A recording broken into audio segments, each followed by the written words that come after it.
자, 그 실무수행 두 번째 거에 이어서 전 실무수행 3번이죠. 부가가치세. 우리가 이제 메인 매출 전표에다가 입력해야 되는 사항들을 한번 같이 보도록 할게요. 첫 번째 그 수행 과제는 과세 매출 자료의 전자세금계산서 발행. 뭐 아시다시피 FAT 1급에서는 지금 1번 문제 같은 경우에 실제로 회사에서 여러분들이 이러한 거래가 일어났을 때 거래명세서를 보고서 세금계산서를 발행해서 보내야 되는 역할을 할 수 있는지를 물어보고 있어요. 그래서 내용을 보게 되면 지금 여기 상품을 자료 설명 볼까요? 날짜는 10월 6일 거래고요. 상품을 판매때요. 그다음에 발급한 거래명세서인데 10월 1일 받은 계약금을 제외한 잔액은 이번 달 말일에 받기로 했대요. 계약금을 받았었던 모양이죠. 10월 1일에 계약금을 얼마 받았는지 한번 봐야 될 테니까요.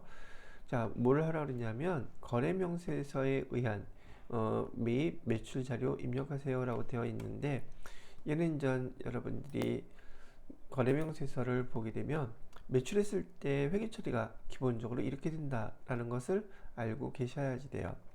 자, 일단은 보게 되면 날짜는 우리가 10월 6일자로 입력을 하게 되겠죠. 공급가액 세액, 그다음에 총 합계 금액은 1,100만원 이렇게 나와 있단 말이에요. 그러면 여기 차변에 우리가 지금 상품을 매출하고 우선은 매출부터 이해하기 쉽게 할까요? 대변에 상품을 팔았으니까 대변 계정 과목은 상품 매출 이렇게 될 거예요. 금액은 1,000만원. 그 다음에 밑에 공급가액은 우리가 계정 과목으로는 부가세, 예수금에서 100만원. 이렇게 여러분이 메인 매출 전표에다가 공급가액, 세액 이런 걸 입력하게 되면 자동 분기돼서 이렇게 나와 있는 사항이에요. 자, 우리가 상품을 이렇게 주었으니까 이거에 대해서 우리가 받아야 되는 금액이 있겠죠. 상품을 준 대가로 받아야 될 금액은 지금 여기서 보시게 되면 10월 1일에 받았으니까 계약금을 먼저 받았으면 선수금이 되겠죠. 이따가 10월 1일에 선수금을 한번 조회해 보면 계약금으로 받은 돈 100만 원이 있을 거예요. 그 선수금은 부채 계정이기 때문에 대변에 있었던 거 이렇게 물건을 팔고 우리가 받았던 선수금 금액 때문에 거래처 써주고요. 금액은 100만 원 이렇게 써주실 거고요. 그 다음에 나머지 금액은 잔액은 이번 달 말에 받기로 했으니까 외상이라는 뜻이잖아요. 그래서 외상 매출금 여기도 마찬가지로 거래처 써주고 3만 원 이렇게 분기 처리를 해주셔야 돼요. 실제로 회사에서도 상품을 이렇게 1,000만 원 정도 되는 물건을 팔 때에는 보편적으로 계약금을 먼저 받아요. 물건 사놨다가 안 사가면 그러니까 계약금을 받는데 우리가 계약금을 받으면 돈을 먼저 받은 거기 때문에 선자 들어가는 계정, 그다음에 수는 받을 숫자거든요. 한자로. 그래서 돈을 미리 받았을 때 계약금을 먼저 받으면 선수금, 반대로 계약금을 지급하면 계약금을 먼저 주면 선급금. 요 계정이 시험 문제에 이렇게 자주 나오는 이유는 실무 업무에서 너무 흔하게 발생하는 거래 그 형태이기 때문에 그래요.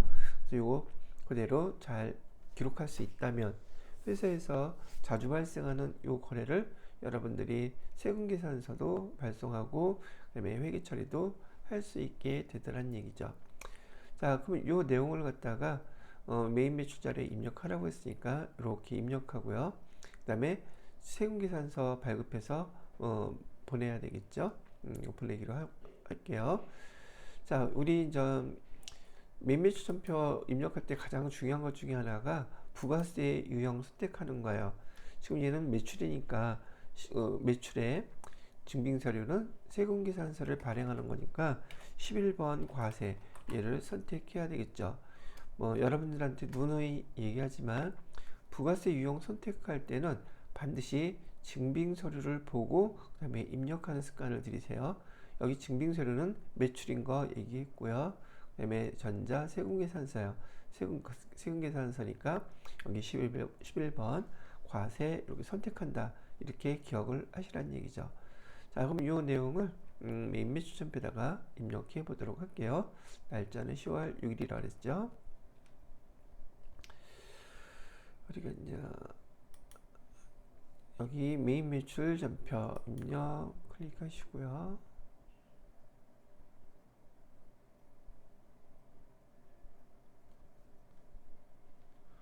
날짜는 10월 6일.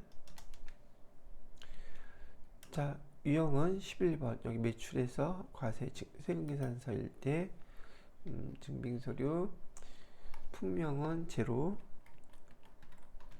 스파클링 수량은 5,000개, 그다음에 단가는 2,000원,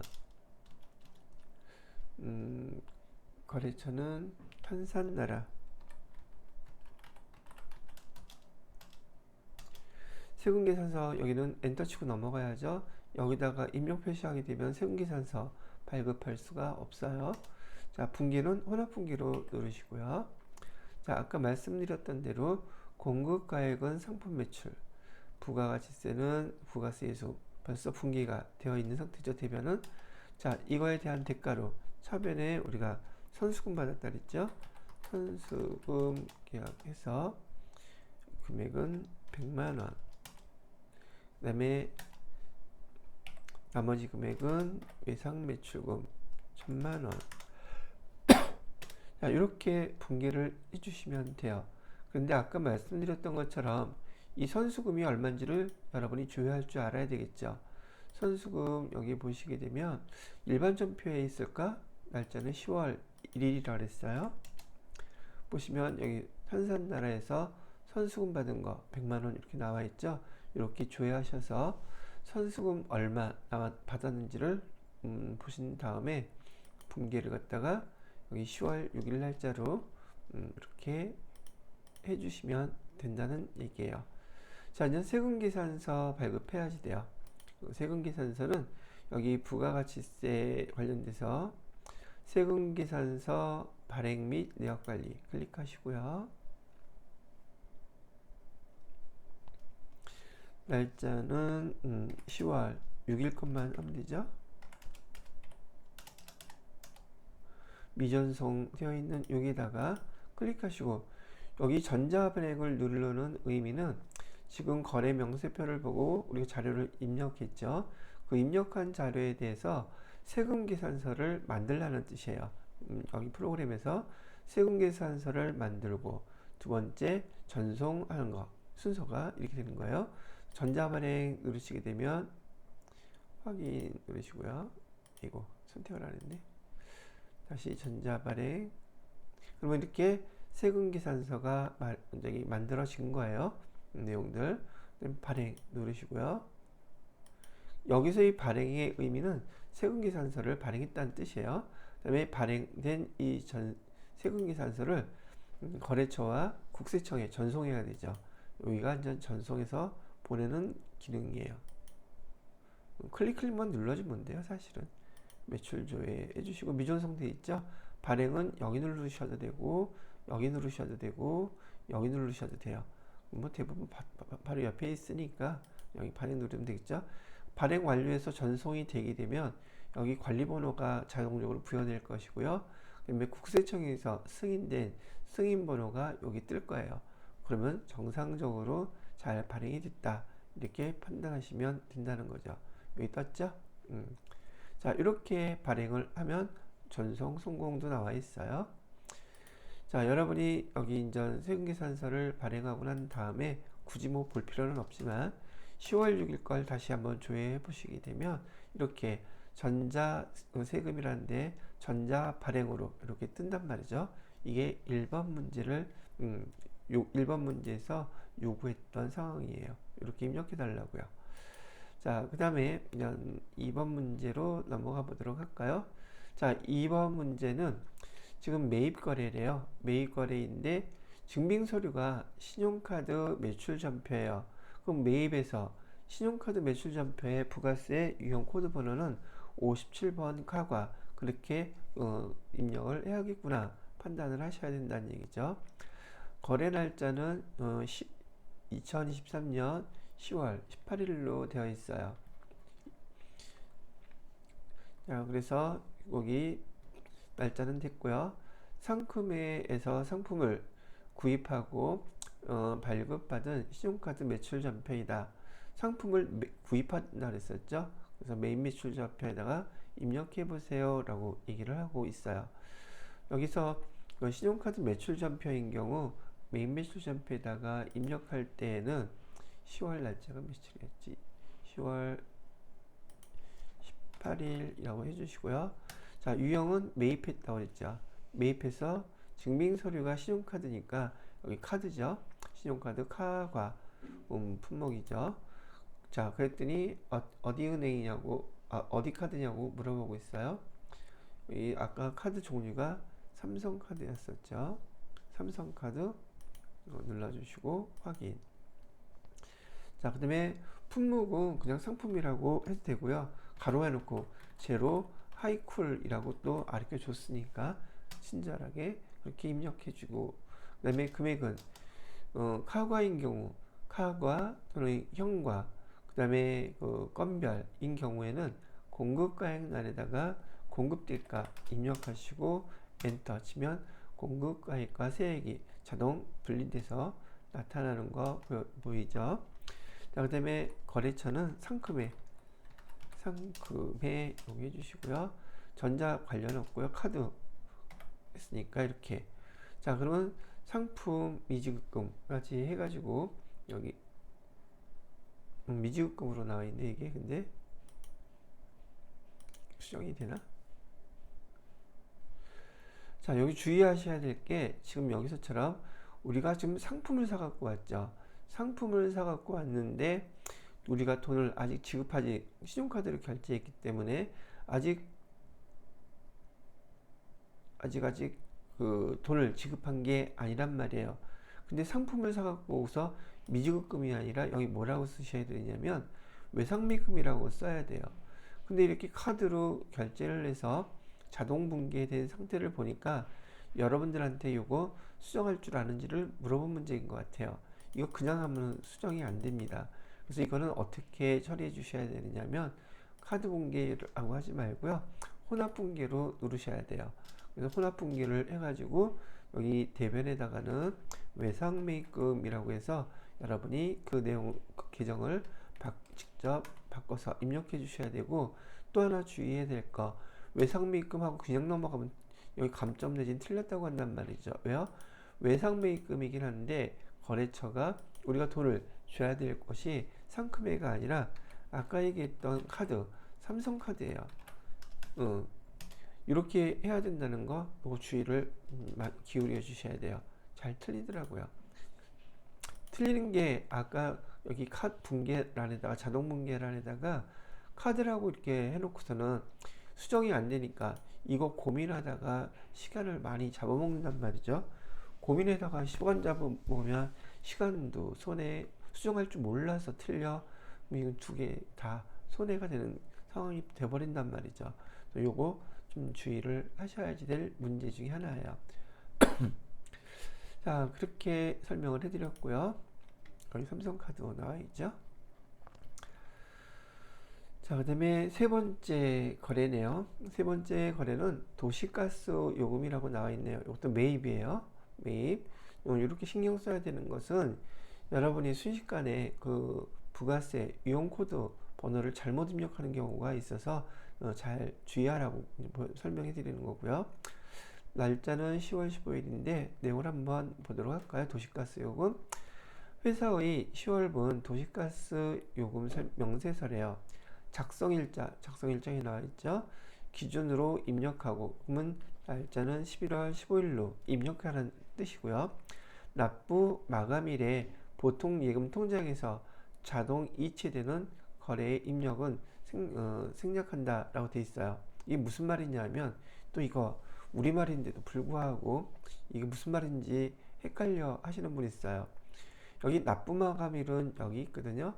그러면 우리가 지금 여기 이 거래를 갖다가 입력할 때 11월 15일 입장해서 입력을 해야 된단 말이죠. 근데 보통예금 통장에서 이 납부 마감일에 30일에 자동 이체되게끔 해 놓았다는 뜻이에요. 회사에서 실제로 이런 공과금 같은 경우도 여기 뭐 전기요금이라든지 수도요금이라든지 이런 것들 많은 회사에서 자동 납부하게끔 만들어 놨거든요. 근데 여기서 자동 이체된다고 우리가 11월 15일 이 시점에서 분개하게 될 때 얘를 미지급금 처리 이렇게 해놓을 텐데 그걸 보통예금으로 처리하지 말라는 얘기예요. 근데 실수해서 납부 마감일 즉 11월 30일 날 보통예금 통장에서 이체돼서 나갈 거니까 이거를 갖다가 11월 15일 날 입력할 때 대변에 보통예금 이렇게 쓰시는 분들도 있더란 말이죠. 그렇게 하지 말라는 얘기예요. 자, 일단은요, 여기 보시게 되면 여기 시험 문제에서 자주 언급하는 것인데 여러분이 또 생소할 수도 있어요. 전기요금이라든지 도시가스 요금은요, 이 대금을 청구할 때 세금계산서를 회사로 발급해서 보내지 않아요. 그래서 이렇게 고지서 형태로 보내는데 이 고지서 형태가 바로 그냥 세금계산서라고 생각하시면 돼요. 그럼 우리가 이 자료를 입력할 때에는 매입에 세금계산서 받았다 이렇게 알고 계셔야 된다는 얘기죠. 그러면 매입에 세금계산서를 받게 되면 부가세 이용 코드 번호는 51번 과세 이렇게 입력하고 공급가의 세액 이렇게 입력을 해주셔야 된다는 얘기죠. 자, 그럼 제가 말씀드린 게 어떻게 되는지 분기를 한번 해볼게요. 차변에 지금 여기 도시가스 요금인 경우에는 우리가 보통 수도 광열비라는 계정 쓰잖아요. 수도 광열비 해가지고 254,500원 이렇게 될 것이고요. 대변에다가는 미지급금 거래처 도시가스 써주셔야 될 거고 금액은 합쳐진 금액이죠. 279,950원 이렇게 쓰라는 얘기예요. 여기를 여기 납부 마감일에 보통예금 통장에서 자동이체돼서 나갈 거라고 해가지고 여기다가 보통예금 이렇게 쓰시면 안 된다는 얘기예요.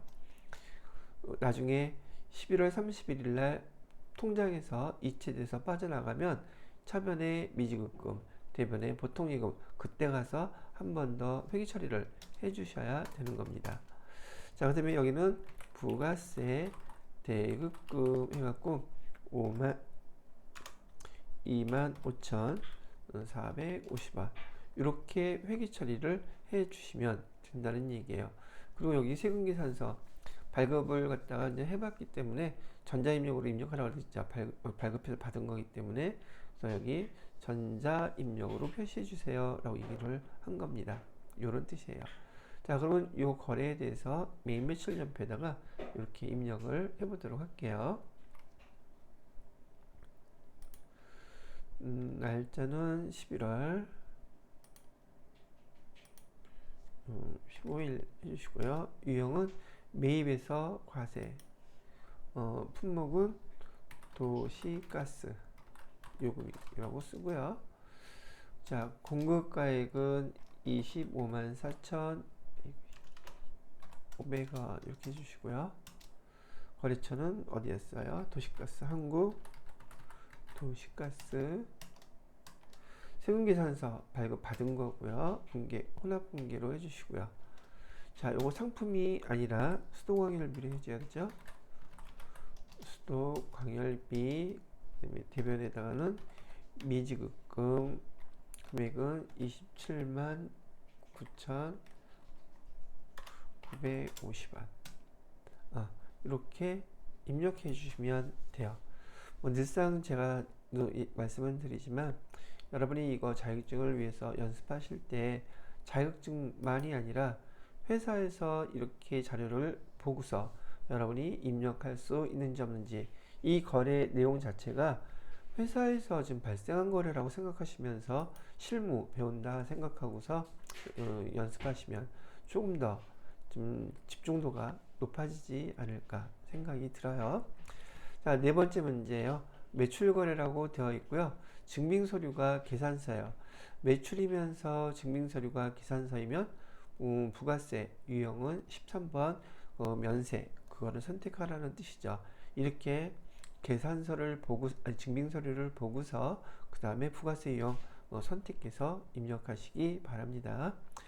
거래일자는 11월 22일이고요. 자료는 면세 상품이라고 되어 있어요. 라임을 판매하고 대금은 자기합수표로 받았다. 대금을 자기합수표로 받았다는 건 현금으로 받았다는 뜻이죠. 그래서 이따가 현금이라고 써줄 거고요. 본 문제 하나요. 과세사업, 면세사업 겸용 같이 하고 있습니다. 라고 얘기를 해주고 있네요. 자, 그러면 이 내용을 입력하면은 어떻게 입력이 될까? 자, 지금 부가세 유형은 매출이니까 13번 면세 이렇게 될 것이고요. 그 다음에 분계를 하게 되면은 차변에 판매하고서는 상품을 판매하고 돈을 받았다고 했으니까 현금 받았다고 금액은 90만원 이렇게 될 것이고요. 대변에다가는 상품을 팔았다 그랬으니까 상품 매출에서 90만원 이렇게 된단 말이죠. 계산서 즉 면세 품목에는 공급가액만 있고 이 면세 사업자는요 또는 면세 품목을 팔았을 때 부가세 과세 대상이 아니기 때문에 애시당초 이 계산서에는 세액이란이 없어요. 그래서 여러분들이 이 문제에서 지난번에 수업할 때 비교해 드렸던 영세율과 면세의 차이점을 여기서도 확인하실 수 있다는 거죠. 영세율은 부가가치세 부과 대상 사업자예요. 그래서 영세율 세금 계산서에는 0%의 세율을 적용해서 여기 공급가액 옆에 세액이라고 해서 세액 칸이 있어요. 근데 그 금액이 0일 뿐이고 면세는 부가가치세 세법상 여기 사업자가 아니기 때문에 부가가치세 납세 의무가 없단 말이죠. 그래서 계산서에는 애시당초 세액이라는 란이 존재하지 않아요. 그 차이를 아시면 좋을 것 같으네요. 자, 그렇게 지금 여기 문제에 대해서 메인 매출 전표에다가 이렇게 입력을 해보도록 하겠습니다. 날짜는 11월 22일로 해주시고요. 자, 유형은 여기 매출에 세 번 계산서이기 때문에 여기 면세 해주시고요. 품목은 라임이라고 되어 있어요. 그 다음에 수량은 30개로 되어 있죠. 그 다음에 단가는 3만원. 자, 거래처는 주스라고 되어 있어요. 주스라고. 전자계산서 발급한 상태고 분기는 현금 받았다 그랬죠. 현금으로 처리를 이렇게 해주시게 되면 상품 매출 현금에서 처리가 마무리된 거예요. 이렇게 입력해 달라는 문제였었습니다. 자, 이렇게 되었고 그 다음에 5번째 문제를 보시면 여기 매입 거래고요. 증빙서류가 매입 세금계산서요. 여러분들한테 주의사항으로 중요한 내용이라고 여러 번 반복해 드렸는데 이렇게 매입 세금 계산서를 받게 되면 여러분은 부가세 유형 코드 번호 51번 과세를 선택해야 될지 아니면 54번 불공을 선택해야 될지 반드시 구분을 하십시오 라고 얘기를 해드렸어요. 그렇기 때문에 이 불공사항을 반드시 암기하고 계셔야 된단 말이죠. 불공사항은 이론이 되었던 실기가 되었던 또 실기에서는 반드시 나오는 문제예요. 그렇기 때문에 불공사항은 반드시 암기가 되어야 되고 회사에서도 이 불공사항 내용 몰라가지고 과세로 처리하게 되면 지금 재무제표 틀려지고 부가가치세 신고서 틀려지고 부속서류 다 틀려져요. 그래서 이거 틀리게 되면 여러분 그 선임자들한테 꼬사리를 아주 많이 먹어요. 그래서 잘 구분하시라고 알려드리는 거죠. 자, 무슨 내용인가 한번 볼까요? 거래일자는 12월 17일 거래고요. 지금 여기 등기 대행 수수료라고 나와 있어요. 등기 대행 수수료.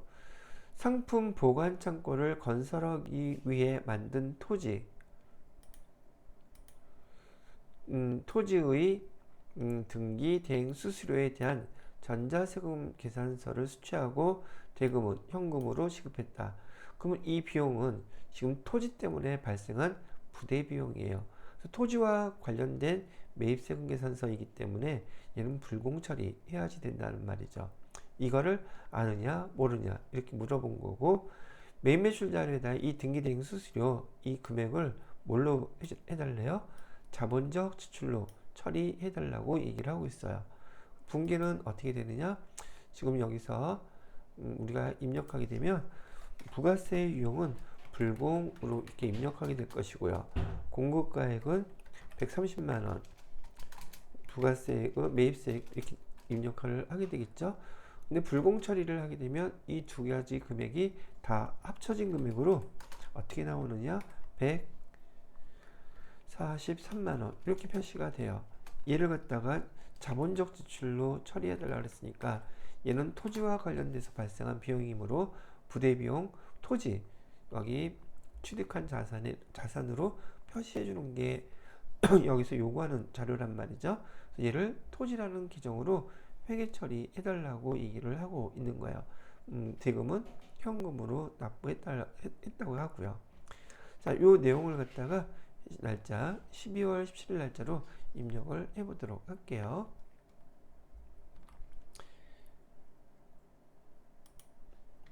날짜는 12월 17일로 해주시고요.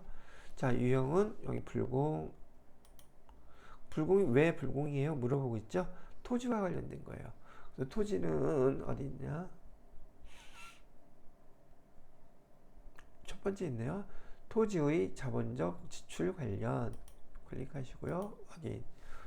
자, 품목은 등기 대행 수수료,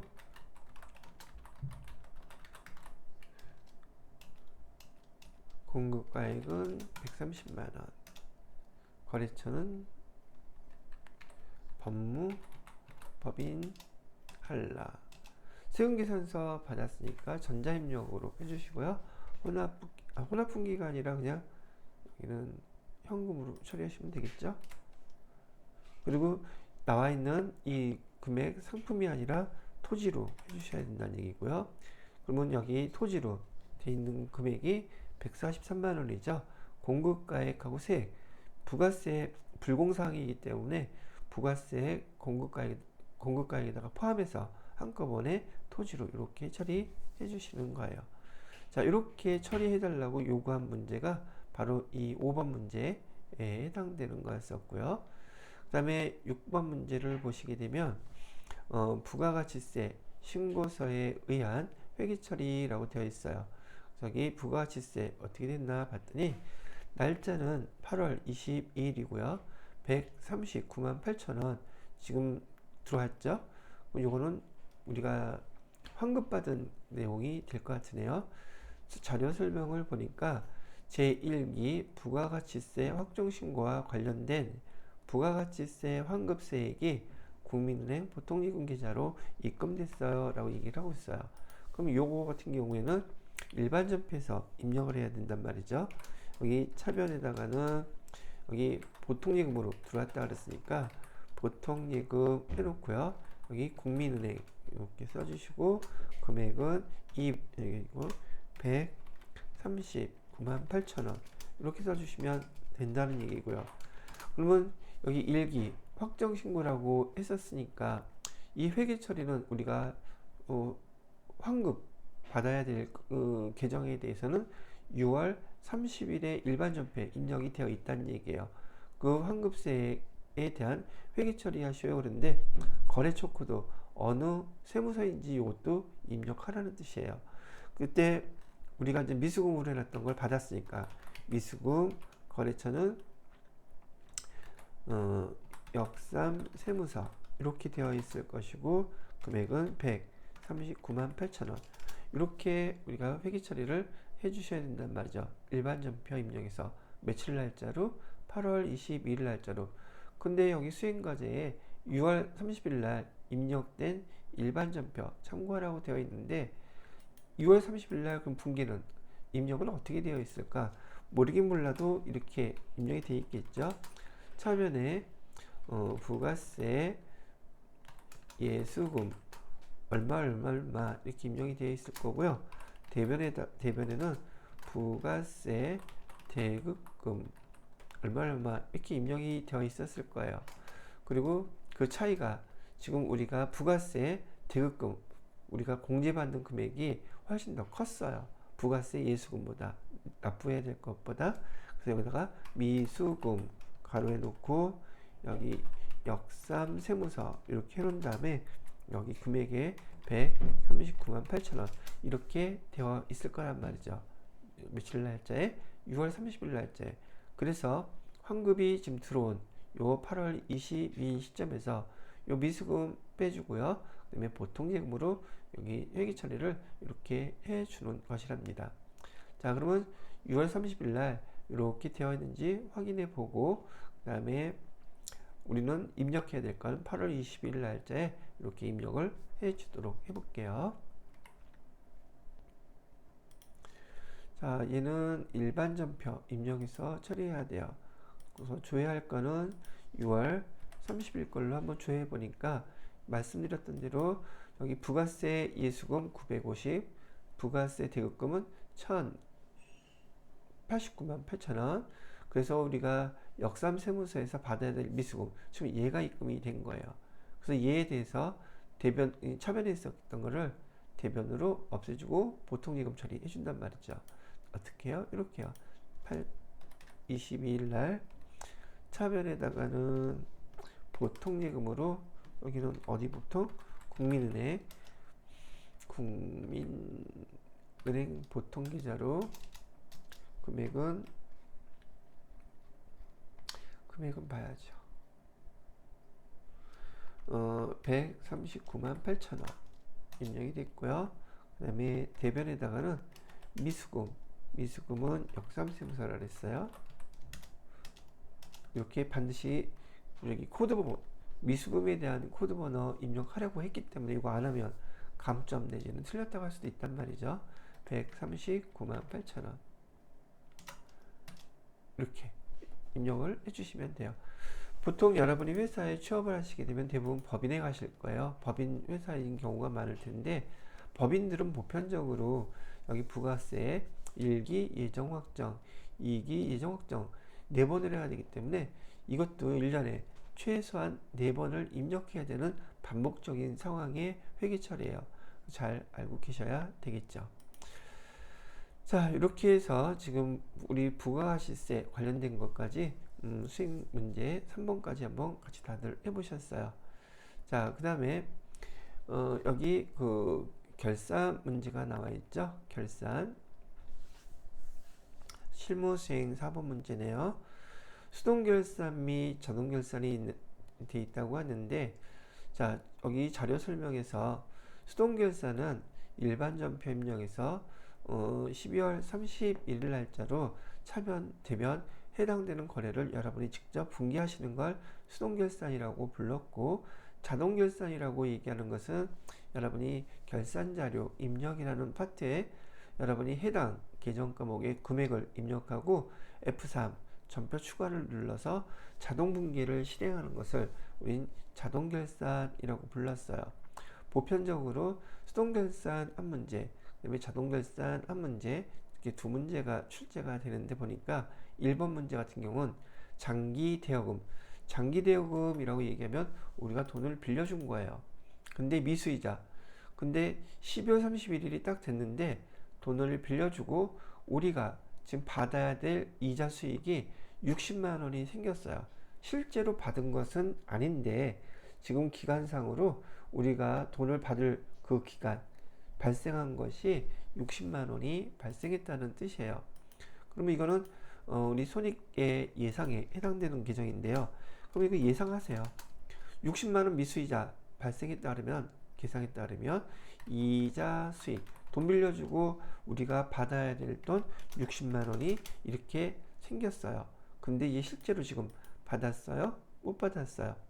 못 받았기 때문에 차변에다가는 미수 수익 이렇게 해서 60만원 이렇게 써주시면 되는 문제가 첫 번째 수동결산에 대한 문제였었어요. 자, 그러면 일반 전표 입력에다가 이렇게 한번 입력을 해보도록 할게요. 일반 전표 입력에다가 12월 31일 해놓으시고요. 구분 차변에다가는 미수 수익에서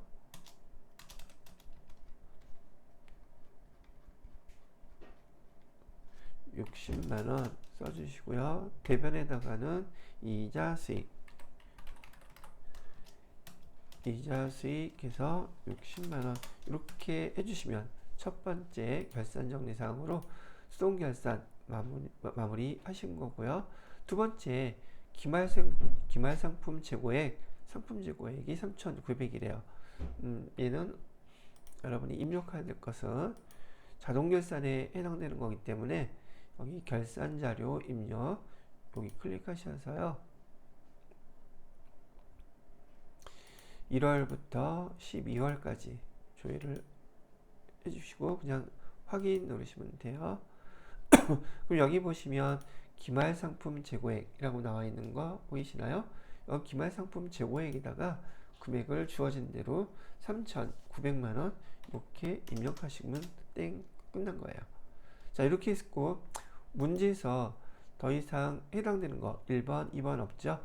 여기 1번, 2번 수행을 했기 때문에 수행 과제에서 수동결산, 자동결산 메뉴 결산 완료하시오. 이걸로 됐어요.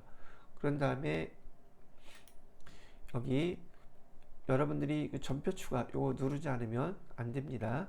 전표 추가 반드시 눌러 주셔야 돼요. 전표 추가 눌러서 이 내용들을 결산 분계 일반 전표에 추가하시겠습니까? 자동 분계를 실행합니다. 자, 이러면 끝난 거예요. 일단은. 자, 그런 다음에 여기 3번에 보시게 되면 이 잉여금 처분계산서 확정일을 이렇게 세팅을 해달래요. 그리고 이렇게 세팅한 다음에 손익계산서, 이익잉여금 처분계산서, 재무상태표 순서대로 조회 작성하시오 라고 되어 있고 이 잉여금 처분계산서 조회 작성 시 저장된 데이터 블록이 아니오라고 선택하라고 되어 있어요. 이거 되게 중요한 얘기인데 저장된 데이터를 불러오라 그러면 우리가 지금 여기 입력했던 이 자료 얘는 안 불러와요. 기존에 저장되어 있던 데이터를 불러오는 것이기 때문에 저장된 데이터 블록이 아니오라고 눌러야지 우리가 새로 입력했던 이 자료까지 한꺼번에 다 불러오게 된단 말이죠. 이거 중요한 내용이니까 그냥 저장된 데이터 불러오시겠습니까? 그랬더니 그냥 이에 눌러가지고 숫자가 다 틀려지지 않도록 주의하세요. 그 다음에 여기 이 잉여금 처분계산서 조회할 때 상단부에 전표 추가 이용해서 손익대체분계 여기까지 다 마무리를 해야지 결산이 끝나는 거예요. 그래서 이것도 수행하라고 문제에서 내준 거고요. 자, 말로는 이렇게 되어 있는데 순서대로 한번 해보도록 하겠습니다. 자, 손익계산서 보라 그랬죠?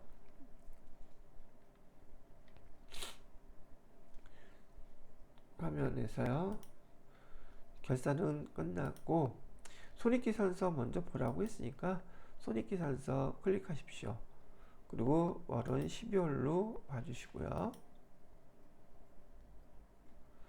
자, 그러면 맨 밑에 당기순이익 나와 있는 거 5,400, 46,000원 나와 있는 거 보이시죠? 손익계산서 이렇게 조회만 하시면 돼요.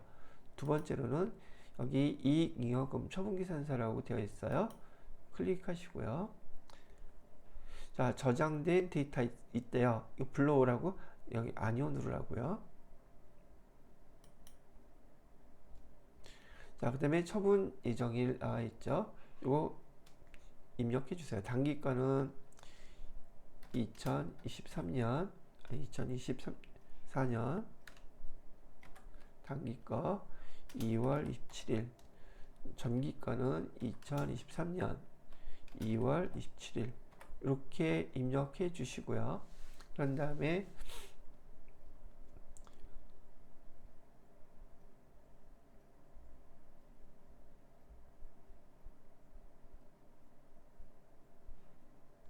여기 상황에 대해서 요것도 마찬가지로 결산 자료 입력에서처럼 요 내용에 대한 이 잉여금 처분에 대한 것까지 전표 추가를 해주셔야 된다는 얘기죠. 전표 추가 눌러서 일반 전표에 5건 추가 완료됐습니다.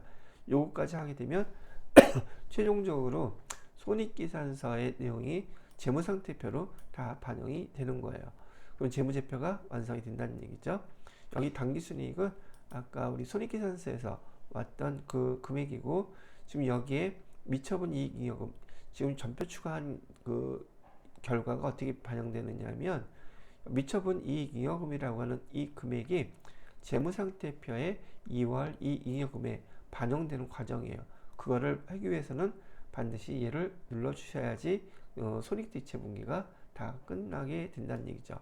손익대체분기 기록모음에 보시게 되면 여기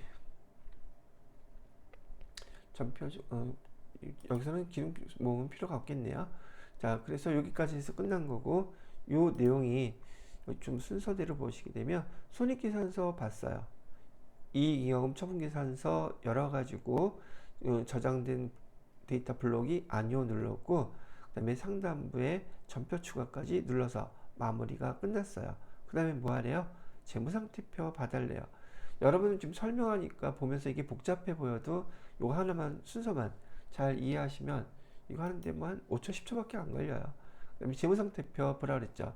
재무상태표에서 볼 내용은 뭐냐면, 여기 미처분 이익잉여금하고 이 금액 1억 2천, 재무상태표에 미처분 이익잉여금이 나와 있는 거를 확인하실 수 있으셔야 돼요. 자, 재무상태표에서 맨 밑으로 내려가시면 여기 미처분 이익잉여금이라고 써있는 금액이 1억 2천 이렇게 나와 있죠. 당기 순이익은 여기 나와 있고 정기권 이렇게 돼 있고, 두 개 합쳐서 1억 2천. 요게 바로 그 미처분 이익잉여금 처분계산서에서 넘어온 금액이에요. 그 손익대체를 해주지 않으면 이 금액이 틀려지게 된단 말이죠. 그래서 그 절차까지 하라고 나온 거예요. 손익계산서, 이익잉여금 처분계산서, 재무상태표. 여러분들은 실기 프로그램을 배우기 때문에 프로그램에서 결산을 마감해서 재무제표 완성하는 절차를 이걸로 실제로 해보라고 시험 문제를 낸 거라고 보시면 되겠습니다. 되셨죠? 자, 여기까지 해서 실무수행 3번, 실무수행 4번까지 일일이 하나씩 여러분들하고 다 풀어보았고, 자, 다음 단계는 전 입력한 자료들에서 여러분이 이제 점수를 획득해야 되는 그 결과 평가 문제들이에요. 평가 문제가 무려 62점이죠. 요 내용들은 잠깐 쉬었다가 다음 동영상에서 설명을 하나씩 다 풀어보도록 하죠.